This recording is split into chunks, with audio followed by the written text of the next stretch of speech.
Stop right there. If you're married, planning to get married, or even thinking about divorce, the next 12 minutes could save you from making a $100,000 mistake. The laws changed, and what you don't know can absolutely destroy you financially. Stay with me because I'm revealing something at the end that most lawyers won't tell you. Hey everyone, welcome back to the channel. I'm so glad you're here today because we're tackling something that affects over 2 million Americans every single year, yet most people don't understand it until they're already in trouble. We're talking about marriage and divorce laws in the United States for 2026, and this isn't your typical boring legal discussion. This is real information that could literally change the trajectory of your entire life. Whether you're a newlywed, someone who's been married for decades, going through a rough patch, or considering divorce, you need to understand your legal rights and obligations. So here's what I need you to do right now. Hit that subscribe button, smash that notification bell, and give this video a like, because we're about to dive deep into the full legal guide you actually need. Let's get started. Let's start from the very beginning with marriage requirements, because getting married legally involves much more than just love and commitment. It requires navigating a complex web of state and federal regulations that vary dramatically depending on where you live. To get legally married anywhere in the United States, you must first obtain a marriage license from your county clerk's office. Without this license, your ceremony means nothing in the eyes of the law. Most states require both parties to appear in person when applying. You'll need valid government-issued identification, such as a driver's license or passport, and sometimes proof of divorce or a death certificate if you were previously married. The cost of a marriage license varies by state and county, typically ranging from $20 to over $100. Some states offer discounts if you complete premarital counseling programs, which is actually smart policy considering divorce statistics. Here's something that trips up couples. Many states impose a waiting period between when you apply for your license and when you can actually use it. This can range from 1 day to 6 days, depending on your state. Some states, like Nevada, have no waiting period at all, which partly explains why Las Vegas became such a wedding destination. Marriage licenses also expire. Most states give you 30 to 90 days to use your license before it becomes invalid. If you don't get married within that window, you start over and pay the fees again. Age requirements have been under significant reform in recent years. The standard minimum age to marry without parental involvement is 18 in every state. However, rules for minors get complicated. Traditionally, many states allowed minors as young as 14 to marry with parental consent and court approval. Over the past several years, there's been a major push to eliminate child marriage because of concerns about coercion and abuse. As of 2026, several states have raised their absolute minimum marriage age or eliminated exceptions entirely. Having a license is just the first step. You need someone legally authorized to perform the ceremony, called solemnizing the marriage. This could be a religious officiant, like a minister, priest, or rabbi, or a civil officiant, like a judge or justice of the peace. Many states recognize online ordinations, though some are stricter about this than others. You'll also need witnesses at your ceremony. Most states require 1 or 2 witnesses who are at least 18 years old to sign your marriage certificate. After the ceremony, your officiant must file the completed certificate with the appropriate government office within 10 to 30 days. This official filing is what makes your marriage legally recognized. Let's talk about common law marriage, because this is wildly misunderstood. There's a myth that if you live with someone for 7 years, you're automatically married. This is completely false. First, only a small number of states even recognize common law marriage. As of 2026, these include Colorado, Iowa, Kansas, Montana, Oklahoma, Rhode Island, South Carolina, Texas, and the District of Columbia. Even in these states, common law marriage doesn't happen automatically. You must meet specific requirements that typically include cohabiting, presenting yourselves publicly as a married couple, referring to each other as spouses, and having the actual intent to be married. Simply living together and sharing expenses isn't enough. Now let's get into what really affects your finances and property. When you marry, your financial lives become legally intertwined in ways most people don't appreciate until facing divorce. The United States has two main systems for handling marital property. 9 states follow community property law: Arizona, California, Idaho, Louisiana, Nevada, New Mexico, Texas, Washington, and Wisconsin.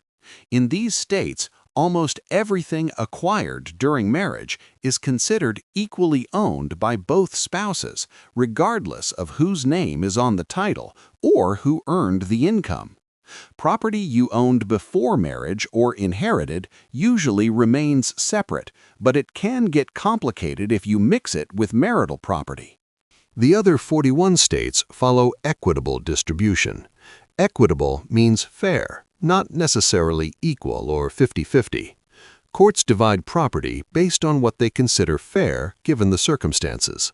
They look at how long you were married, each person's income and earning potential, who contributed what to acquiring property, each person's age and health, and what each spouse needs to maintain a reasonable standard of living. One spouse might end up with 60 or 70% if the court determines that's fair. This brings us to prenuptial agreements, which are increasingly common as smart financial planning. A prenup is a contract you sign before marriage that determines how property and finances will be handled if you divorce. They're especially valuable if one or both of you have significant assets, own business, have children from previous relationships, or have income disparities. For a prenup to hold up in court, both parties need to fully disclose all assets and debts. Both should have independent lawyers. It should be signed well before the wedding to show no coercion, and terms can't be unconscionably unfair. You can't waive child support obligations because those belong to the child. Now let's shift to divorce. Between 40 and 50% of marriages in the United States end in divorce. Understanding how divorce works legally can help you protect yourself.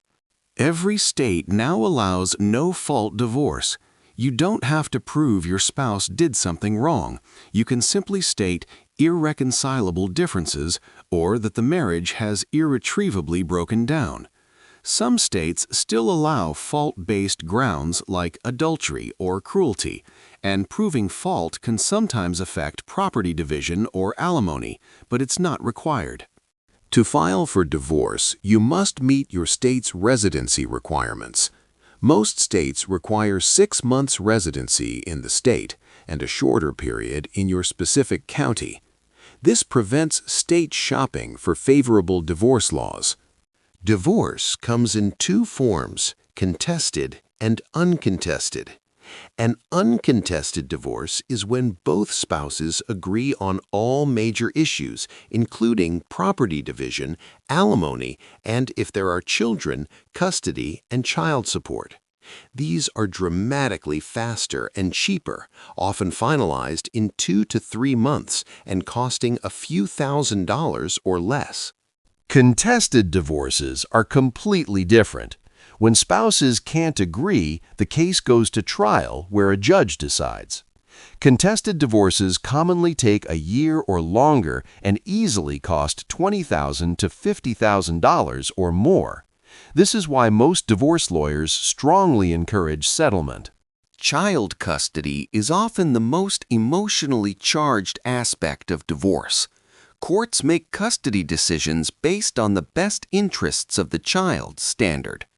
They consider each parent's ability to meet the child's physical and emotional needs, the existing bond with each parent, stability each parent can provide, any history of domestic violence or substance abuse, each parent's willingness to encourage a relationship with the other parent, and sometimes the child's preference if they're mature enough. There are two custody types, legal and physical. Legal custody is decision-making authority about education, healthcare, and religion. Physical custody is where the child lives. You can have joint legal custody, but one parent with primary physical custody, or joint physical custody with more equal time splits. The trend strongly favors shared parenting, where both parents remain actively involved unless there are safety concerns. Courts presume children benefit from strong relationships with both parents. Child support is the financial obligation to support your children regardless of custody. Every state has formulas based primarily on both parents' incomes and how much time the child spends with each. The parent with less parenting time or higher income typically pays support to cover the child's housing, food, clothing, education, and medical expenses. Child support usually continues until the child turns 18 or graduates high school, whichever comes later. Obligations are taken seriously. Non-payment can result in wage garnishment, seizure of tax refunds, license suspensions, and even jail time. Alimony, or spousal support, is money one spouse pays the other after divorce. Unlike child support, alimony only happens in certain situations. Courts consider marriage length, each spouse's income and earning capacity, standard of living during marriage, each spouse's age and health, and contributions one spouse made to the other's career. Alimony takes different forms. Temporary alimony supports a spouse during divorce proceedings. Rehabilitative alimony lasts a set period to allow education or training. Permanent alimony continues indefinitely, but usually ends if the recipient remarries. Permanent alimony is becoming less common and is typically reserved for long marriages where one spouse has very limited earning ability. So there you have it, the complete guide to marriage and divorce laws in the United States as of 2026. Every single point I covered could save you thousands of dollars and years of heartache if you ever need this knowledge. Now, here's what I promised at the beginning. The absolute best thing you can do in any divorce situation is to settle rather than fight. I've seen people spend $50,000 fighting over property worth $20,000 out of spite. The lawyers get paid either way, but you suffer the consequences. If you're facing divorce, try mediation first. Work with a therapist separately from the legal process. And remember that your children's well-being should come before your desire to win. One more critical point. While I've given you a comprehensive overview, family law is incredibly specific to your state and circumstances. This video is educational, not legal advice for your situation. If you're dealing with marriage or divorce issues, consulting a family law attorney in your state is worth every penny. If you found this valuable, hit that like button and subscribe so you don't miss future legal guides. Drop a comment telling me what legal topic you want next. Estate planning, employment law, real estate law. Let me know. Share this video with anyone who's engaged, married, or going through relationship challenges. This information could genuinely change someone's life. Thank you for watching, for subscribing, and for being part of this community where we break down complex legal topics into information you can actually use. I'll see you in the next video. Until then, stay informed, stay protected, and take care of yourself.